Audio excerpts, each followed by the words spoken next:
வணக்கம். இன்றைக்கி நம்ம ஜஸ்ட் குக் கிச்சனில் உருளைக்கிழங்கு மசாலா கீரை சாம்பார் தான் எப்படி பண்ணுறதுன்னு பார்க்க போகிறோம். நம்ம சாம்பாருக்கு பருப்பு வேக வைக்கும் போதே 2 உருளைக்கிழங்கையும் நல்லா சுத்தம் பண்ணிவிட்டு நீங்கள் குக்கரில் சேர்த்து வேக வச்சிட்டிங்க அப்படின்னா ரொம்ப சுலபமாக நம்ம லஞ்ச் ரெடி பண்ணிடலாம். இப்போ ஃபஸ்ட்டு உருளைக்கிழங்கு மசாலா எப்படி பண்ணுறதுன்னு பார்க்கலாம். இந்த உருளைக்கிழங்குக்கு நம்ம ஒரு சின்ன மசாலா பேஸ்ட்டு ரெடி பண்ணணும். அதுக்கு நம்ம மிக்ஸி ஜாரில் ஒரு சின்ன துண்டு பட்டை எடுத்துக்கலாம், சின்னதாக பிரியாணி இலை எடுத்துக்கலாம், ஒரு சின்ன துண்டு இஞ்சி, ஒரு டீஸ்பூன் அளவுக்கு மிளகு, கொத்தமல்லி விதை எடுத்திருக்கேன். காரத்துக்காக 4-5 காஞ்ச மிளகாயை ஊற வச்சு சேர்த்து நல்லா விழுதாக அரைச்சி எடுத்து வச்சுக்கோங்க. இப்போது எண்ணெய் நல்லா சூடாக இருக்குது. இது கூட கடுகு, சோம்பு சேர்த்து பொரிய வச்சுருக்கேன். ஒரு 10 பூண்டு பற்களை நல்லா தோலை நீக்கிட்டு நல்லா தட்டிட்டு சேர்த்துக்கோங்க. கொஞ்சமாக வெங்காயம் இந்த மாதிரி நல்லா ஃபைனாக கட் பண்ணி சேர்த்து நல்லா வதக்கி விட்டுடலாம்.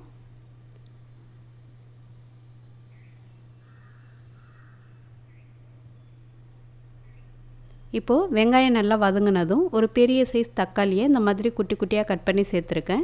கொஞ்சமாக கல்லுப்பு, கொஞ்சமாக மஞ்சள் தூள் சேர்த்துட்டு இந்த தக்காளி நல்லா குழஞ்சி வர வரைக்கும் நல்லா நம்ம வேக வச்சுக்கலாம். லேசாக வதக்கிட்டு ஒரு மூடி போட்டு மிதமான தீயில வச்சிங்க அப்படின்னா சீக்கிரமாகவே நல்லா குழஞ்சி வந்துடும்.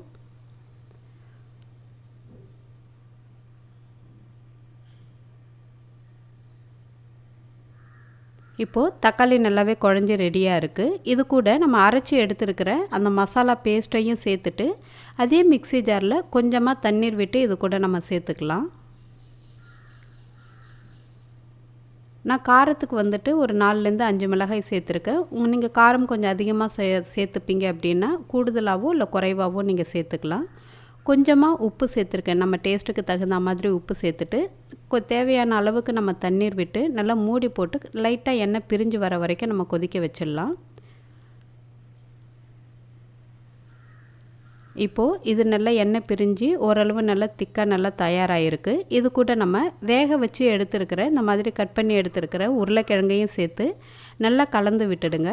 கலந்து விட்டுட்டு நல்லா ஒரு 5-8 நிமிஷம் வரைக்கும் நல்லா சிம்மரில் வச்சுட்டிங்க அப்படின்னா நல்லா எண்ணெய் பிரிஞ்சு நல்லா தொக்கு சூப்பராக அழகாக தயாராகிடும். இதை மூடி போட்டு ஒரு பக்கம் அப்படியே சிம்மரில் வச்சிடலாம். இப்போ கீரை சாம்பார் எப்படி பண்ணுறதுன்னு பார்க்கலாம். ஒரு கடாயில் 2 ஸ்பூன் அளவுக்கு எண்ணெய் சேர்த்து சூடு பண்ணிக்கோங்க. எண்ணெய் நல்லா சூடானதும் கொஞ்சமாக கடுகு, கொஞ்சமாக ஜீரகம் சேர்த்து பொரிய வச்சுக்கலாம். காரத்துக்காக 2 காஞ்ச மிளகாய் உடைச்சிட்டு சேர்த்துக்கோங்க. இது கூடவே 10-15 சின்ன வெங்காயம் இந்த மாதிரி குட்டி குட்டியாக கட் பண்ணி சேர்த்துருக்கேன். ஒரு கொத்து கறிவேப்பிலையும் சேர்த்து வெங்காயம் நல்லா கண்ணாடி பதம் வர வரைக்கும் நல்லா வதக்கி விட்டுடலாம்.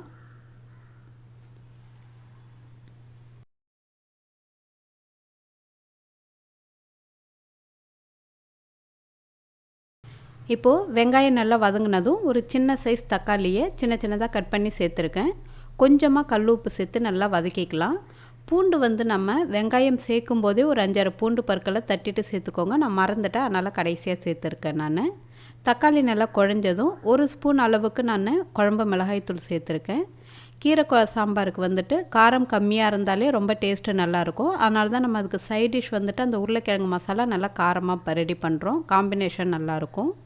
இப்போது மசாலா சேர்த்து நல்லா வதக்கிட்டு நம்ம கட் பண்ணி எடுத்துருக்கிற கீரையும் இது கூட சேர்த்து ஒரு 2 நிமிஷம் நல்லா வதக்கி விட்டுடுங்க. நான் இன்றைக்கி அரைக்கீரையை அதோடைய தண்டோடு சேர்த்து இந்த மாதிரி நல்லா பொடியாக கட் பண்ணி சேர்த்து வதக்கியிருக்கேன். நீங்கள் என்ன கீரை வேணாலும் நீங்கள் பயன்படுத்திக்கலாம். இப்போது கீரை சேர்த்து நல்லா வதங்கினதும் வேக வச்சு எடுத்துருக்கிற இந்த துவரம் பருப்பு அந்த தண்ணியோடு சேர்த்து நல்லா கலந்து விட்டுடலாம். நான் இன்றைக்கி பருப்பு வேக வைக்கும்போதே 2 உருளைக்கிழங்கு சேர்த்து தான் வேக வச்சு இந்த சாம்பார் நான் ரெடி பண்ணேன். டக்குன்னு நமக்கு வேலையும் சுலபமாக முடிஞ்சிடும். இப்போது தேவையான அளவுக்கு உப்பு சேர்த்துட்டு கரெக்டாக ஒரு 3-4 நிமிஷம் நல்லா ஹை ஃப்ளேமில் வச்சு கொதிக்க வச்சிங்கன்னா போதும். ரொம்ப சிம்பிளாக நல்லா கீரை சாம்பார் தயாராகிடும். நம்ம என்ன பண்ணலான்னா வெங்காயம் எல்லாம் வதக்கிட்டு கீரை பருப்பெல்லாம் சேர்த்து இந்த மாதிரி கொதிக்க வச்சுட்டு கடைசியாகவும் நம்ம தாளித்து கொட்டலாம். அதுவும் வாசனையாக நல்லாயிருக்கும். இது ஒரே முறை நம்ம தாளிச்சிட்டு சீக்கிரமாக நம்ம லஞ்சுக்கு ரெடி பண்ணிக்கிறோம். இப்போது சூப்பராக கீரை சாம்பார் தயாராகிடுச்சு. இப்போ உருளைக்கிழங்கு எந்த ஸ்டேஜில் இருக்குதுன்னு பார்க்கலாம். நம்ம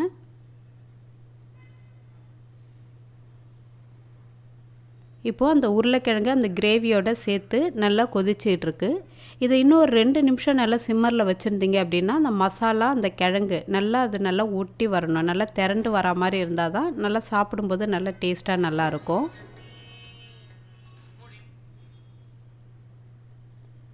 இப்போது இந்த உருளைக்கிழங்கு மசாலா கூட ஒரு கொத்து கறிவேப்பிலை, கொஞ்சமாக நான் கட் பண்ணி எடுத்துருக்கிற கொத்தமல்லி இலையும் சேர்த்து நல்லா கலந்து விட்டுடுங்க.